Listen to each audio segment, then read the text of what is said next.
Welcome to the briefing for the Runway 1230 operation. Runway 1230 is being used relatively rarely, which is why a lot of controllers are not really as proficient as they are with the 2204s.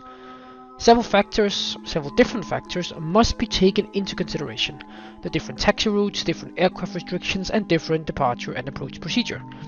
We'll go through all of them for each of the three different non-normal configurations in order of increasing flexibility: runway 30 for departure and arrival, runway 12 for departure and arrival, and runway 22 right for departure with either runway 30 or runway 12 for landing. Let's start with the easiest one, runway 30. First of all, taxi procedures are a bit different now because Yankee now is becoming the main taxiway.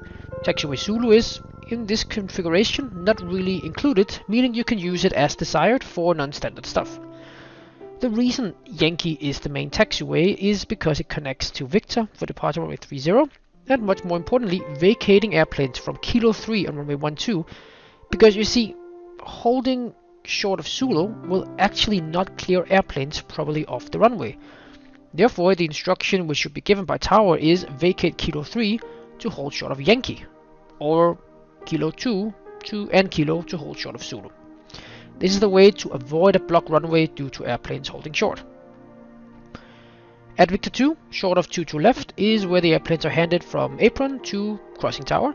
Yes, crossing tower, because be aware of these standard procedures which dictates, unless there's extreme cases such as a very special event, the runway closed, runway 4 right 22 left is not active when runway 1230 is in use. This also means when runway 1230 is in use with more than one tower online, the controller must use the _C_tower call sign, as this is the designated runway 1230 tower. Its AOR, area of responsibility, looks like this, meaning that crossing tower will control the eastern side of 04 right 22 left, meaning only 2 towers possible with 1230 ops.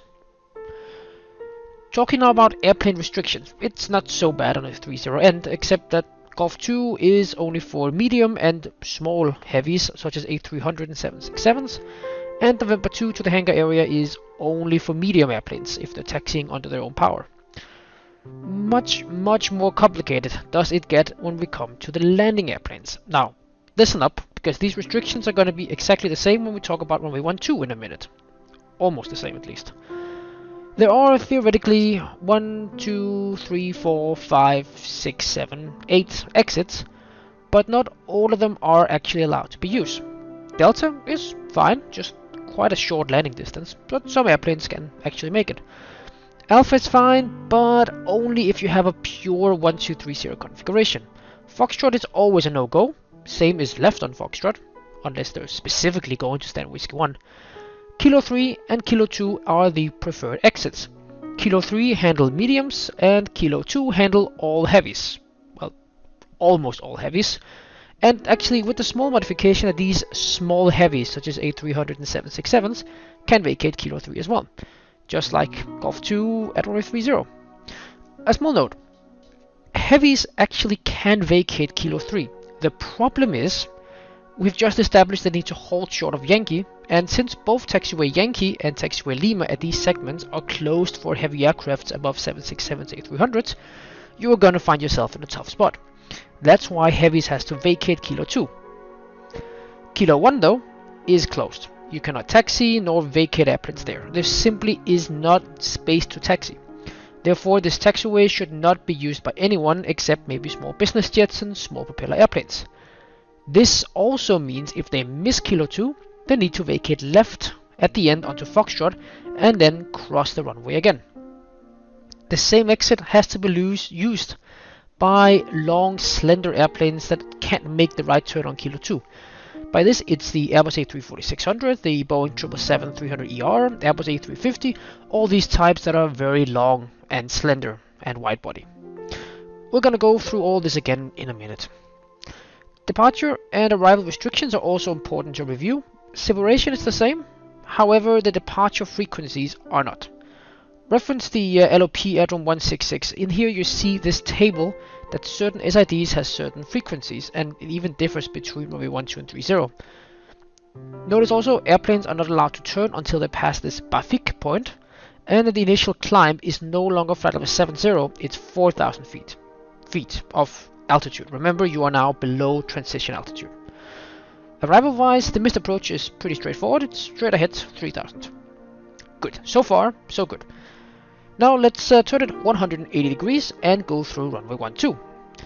Luckily it's mainly the same, just kind of in reverse order. Taxi routes are still the same. Taxiway Yankee is the main taxiway and hence Zulu can be used creatively. Like we went through before, we will now go through it again for departures, and there's gonna be a twist here. Medium and heavy aircraft, they can now use both Kilo 2 and Kilo 3 for departure, because we are not limited by this Taxiway Yankee restriction anymore, as we can just freely use Zulu to taxi heavy airplanes for departure. Kilo 1 is still not allowed to be used by turbojet or turboprop airplanes, except for light business jets and such. The long, slender ones, you know, these ones, need to cross onto Foxtrot and then taxi to the holding point from there. And even there, they are technically not allowed to depart. They must actually line up, taxi up the runway towards Kilo 2, and there is a takeoff point called X-Ray 12. It's located just before Kilo 2. This is for jet blast reasons, and it's basically up to you if you want to simulate it or not. On the other hand, it's luckily much more easy. Vacate Golf 1 or Golf 2, or even 04 right if pilots can stop in time, and then taxi them to hold short of Taxiway Victor and then over to Apron. Departures and arrival procedures are pretty similar to the ones we just reviewed for runway 30. Frequencies are similar, except actually notice Odin goes to another frequency here. No turns until the first waypoint, it's called Zezak. SIDs are only 4,000, and missed approach is runway heading 3,000. Super. 2 down, just 1 to go. This is the odd one. The configuration. When you have runway 1230 for landing and runway 22 right for departure. For this, it will normally be runway 30 for landing and runway 22 right for departure. Does this mean that you are not allowed to use a mix of 12 and 22 right? Well, you can actually. If the wind demands the use of runway 12, but you have so much traffic that just using one runway simply just is unrealistic, like at events for example, there is nothing really preventing you from using 22 right with a runway 12 mix. It's just very, very rarely that it happens. Also note that if the mean crosswind on 22 right exceeds 30 knots, then you kind of need to stop using it for takeoff. That's kind of the limit for many airplanes, and that's some pilot skills. And beyond 30 knots, you should only really be granting it on specific requests by the pilot. There are 2 big things for these configurations to know, which is what makes this configuration extra difficult. The first one is be careful with the taxi routes. This is because Taxiway Alpha and Foxtrot are now standard departure taxiways, so they must be kept clear of inbounds, particularly when you're landing on runway 30. What is also tricky is the standard taxi routes for, again, runway 30 and 22 right are kind of oddly intertwined, meaning that Zulu is being used for outbounds for 22 right, while planes vacating on runway 30 will not be holding before Zulu but before Yankee, as we discussed earlier, so here you have to be very vigilant. Actually, especially this area can get critical.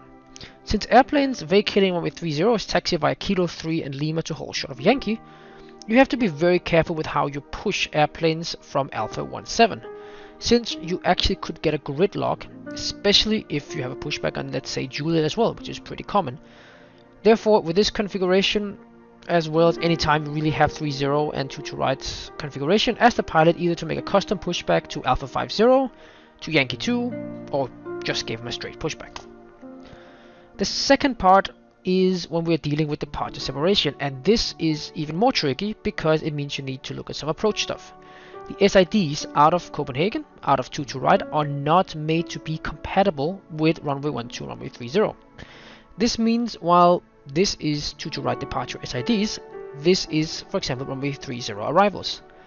There will be several places where collisions can occur, or lack of separation, before departure even has any chance to correct it. For example, if you look now very closely and considering that 22 right is initial climb level 70, you have potential conflicts here, here, here, and here for runway 30. And if we turn it around and it's 22 right with runway 12, you can see that there will be several conflicts here, here, here, and here. Just agree with the approach controller what to do. Consider identifying the SIDs that are destructive. Basically, it's all except Odin Golgaveda for runway 30 and all except Lango Kobex Nexon for runway 12. And the reason these are so destructive is because arrivals, which normally by approach is being kept at level 80 when departures are at level 70, at these points they're just too close to be that high.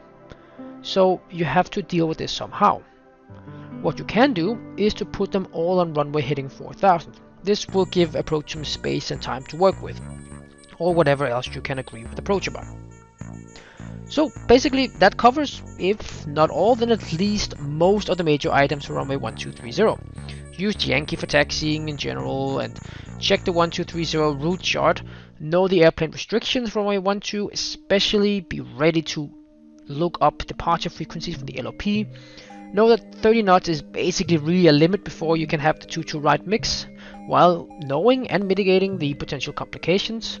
Know that 4000 is the initial climb, 3000 is the missed approach, and you are going to be ready for a busy night. Thanks for watching.